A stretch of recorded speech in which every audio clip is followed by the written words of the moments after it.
Hi, let's spend a few minutes reading God's Word. Genesis chapter 47. Jacob's family settles in Goshen. So Joseph went in and told Pharaoh, "My father and my brothers with their flocks and herds and all that they possess have come from the land of Canaan. They are now in the land of Goshen." And from among his brothers he took 5 men and presented them to Pharaoh. Pharaoh said to his brothers, "What is your occupation?" And they said to Pharaoh, "Your servants are shepherds as our fathers were." They said to Pharaoh, "We have come to sojourn in the land, for there is no pasture for your servants' flocks, for the famine is severe in the land of Canaan. And now please let your servants dwell in the land of Goshen." Then Pharaoh said to Joseph, "Your father and your brothers have come to you. The land of Egypt is before you. Settle your father and your brothers in the best of the land. Let them settle in the land of Goshen, and if you know any able men among them, put them in charge of my livestock." Then Joseph brought in Jacob his father and stood him before Pharaoh, and Jacob blessed Pharaoh. And Pharaoh said to Jacob, "How many are the days of the years of your life?" And Jacob said to Pharaoh, "The days of the years of my sojournings are 130 years.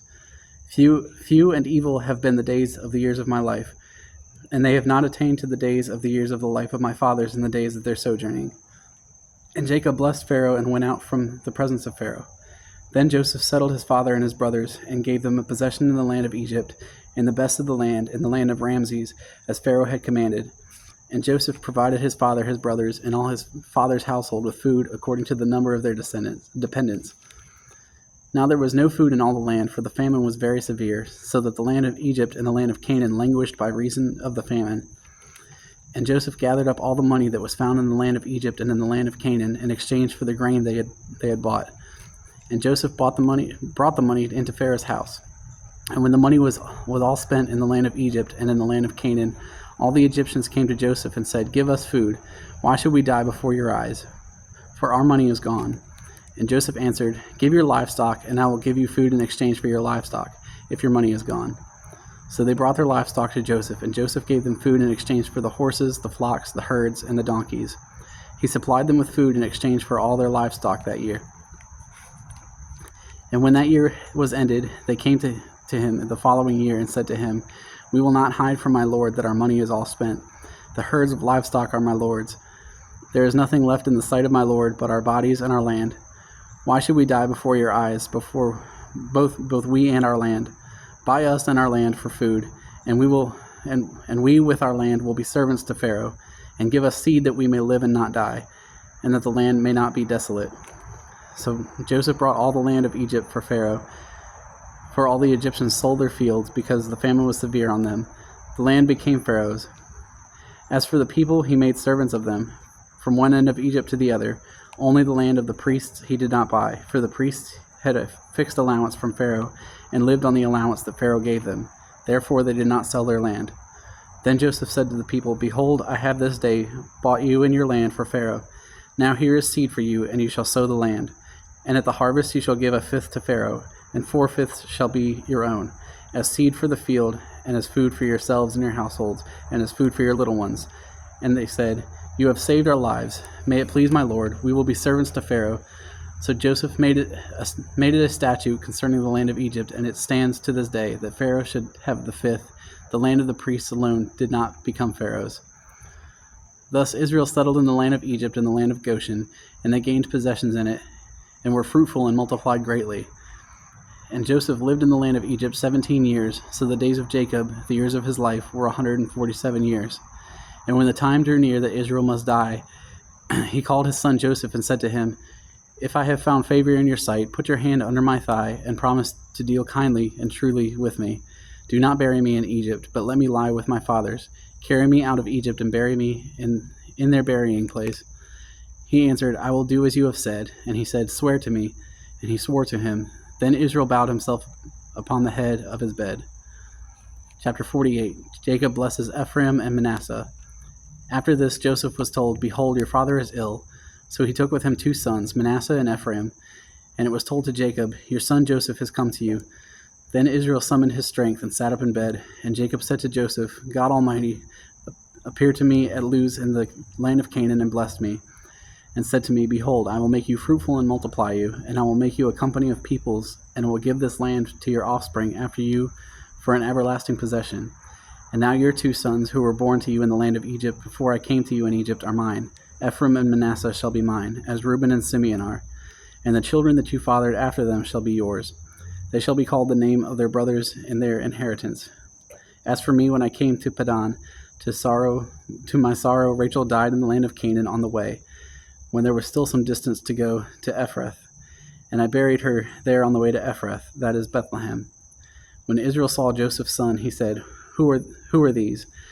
Joseph said to his father, These are my sons, whom God has given me here. And he said, Bring them to me, please, that I may bless them.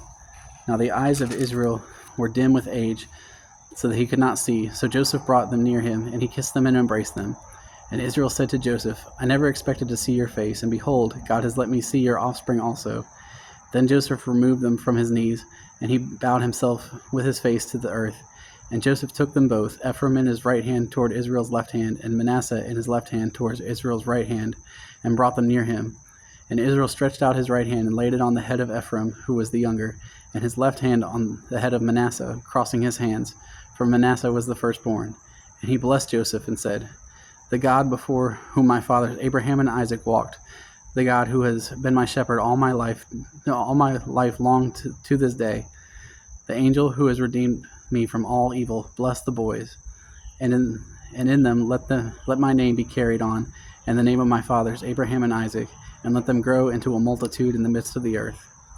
When Joseph saw that his father laid his right hand on the head of Ephraim, it displeased him, and he took his father's hand to move it from Ephraim's head to Manasseh's head.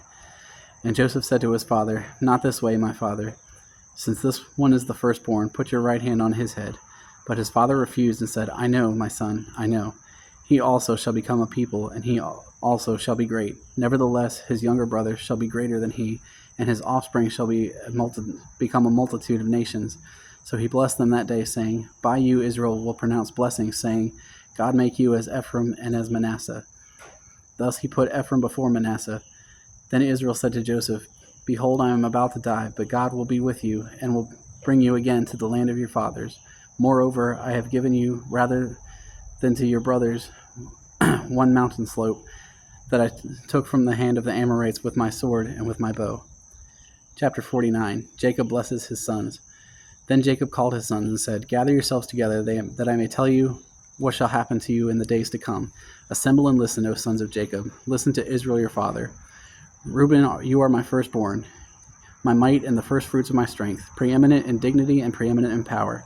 Unstable as water, you shall not have preeminence.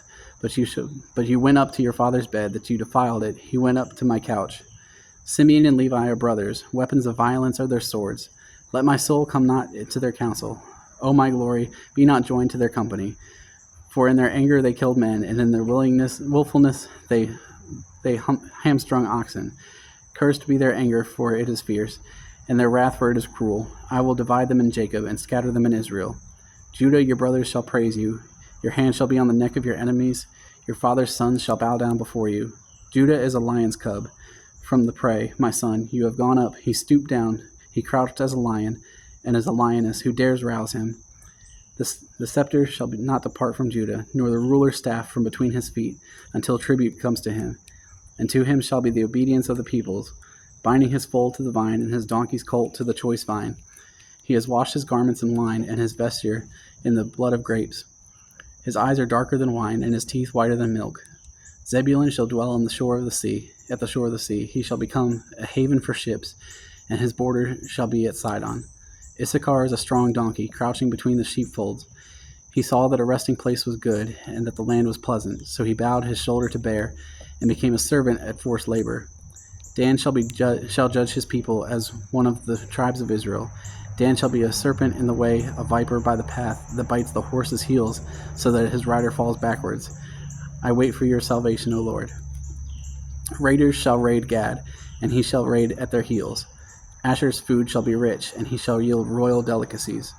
Naphtali is a doe let loose that bears beautiful fawns. Joseph is a fruitful bough by a spring. His branches run over the wall. The archers bitterly attacked him, shot at him, and harassed him severely, yet his bow remained unmoved. His arms were made agile by the hands of the mighty one of Jacob. From there is the shepherd, the stone of Israel. By the God of your father who will help you, by the Almighty who will bless you with blessings of heaven above, blessings of the deep that crouches beneath, blessings of the breasts of the womb.